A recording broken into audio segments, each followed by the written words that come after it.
How does President Biden seize this moment to make the case for democracy? Oh, thank you, Joe. It's great to be with you again. This is a wonderful opportunity to really appreciate the fight that we had in World War II, the bravery of our young men who went into Normandy that day.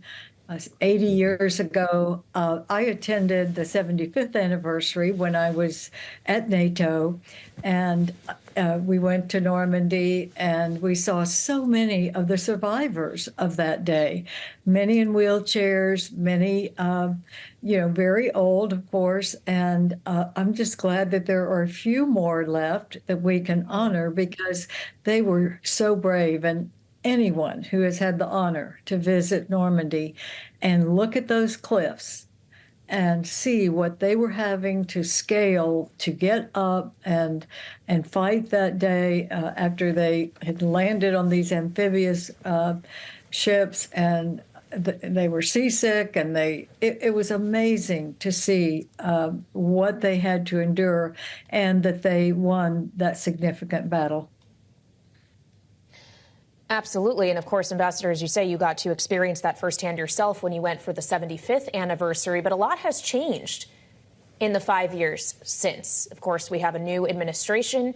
Now it was the Trump administration. Then we had a war break out in Ukraine in which the strength of the alliance that is backing Ukraine has been called into question, at least U.S. support for Ukraine, given how difficult it was to get further funding across the finish line in Congress. Is the strength of U.S. alliances in as healthy of a position now as it was then? Kailey, I think that most certainly it is.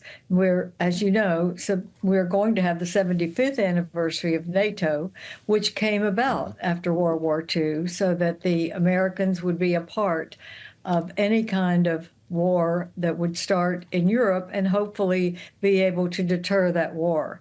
Now, we do have really the beginning of an altercation that the Russians have invaded a sovereign nation, Ukraine. It is so important that, and I'm sure that President Biden will say the importance of us being allied against Russia trying to take over a free country is something we must stand against.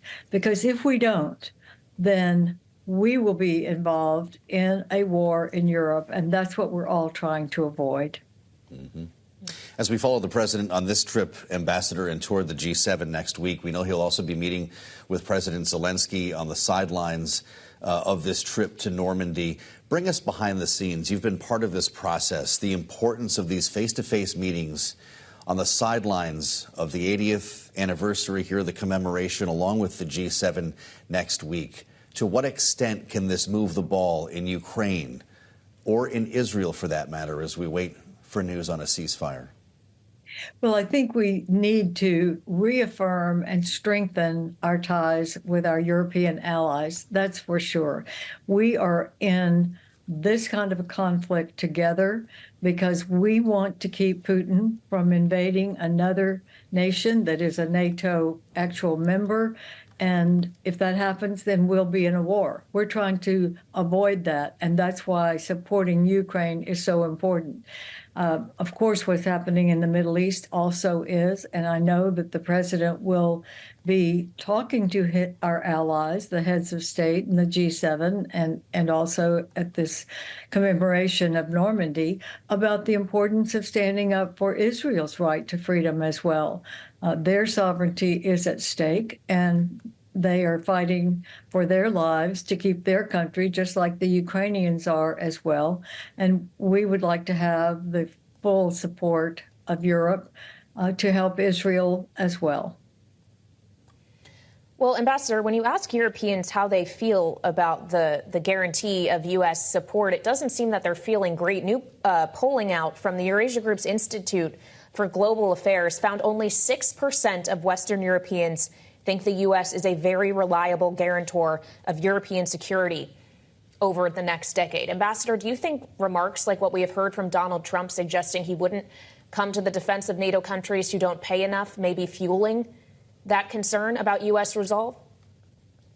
I think that was a talk that could not happen. We have a commitment. We've made a commitment that if one of us is at war, we're all at war.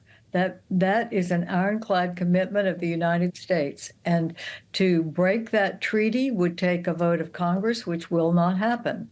So it is very important that everyone understand that we are going to be reliable. And I am sad that our allies would not see that we are reliable, but we've made some mistakes. I think the disastrous exit from Afghanistan was a mistake, and I think we are having to now double down and show that we will not lose interest in a vital interest of the United States and Europe and our NATO allies. It's going to be, I'm sure, something that will be discussed in both this week and then at the G7 and then at the 75th anniversary of NATO, which is going to be in July in Washington. We must reaffirm our commitment to each other because we must stand together for all of our good. And I hope that Americans understand that, particularly because some of our spokespeople have started talking isolation. That is not in our interest. It's in our interest to have 32 allies and 40 partners, which NATO has, and to be led by the United States, which it is. Well, with that said, we've seen NATO expand in size since Russia's invasion of Ukraine. When we're celebrating the 80th anniversary of NATO, will it be larger yet? 75th anniversary of NATO. Yes, I think it will expand. To become an actual member of NATO, you have to have certain requirements, and that means you cannot be a country that has been invaded and has a land takeover by another, as Ukraine is, but eventually Ukraine will be a member of NATO, I do believe. I also think there are other European countries that may want to come in as an ally in the future, and they will be welcome if they have resilient democracies and they are willing to have a military that can contribute to our overall umbrella of security.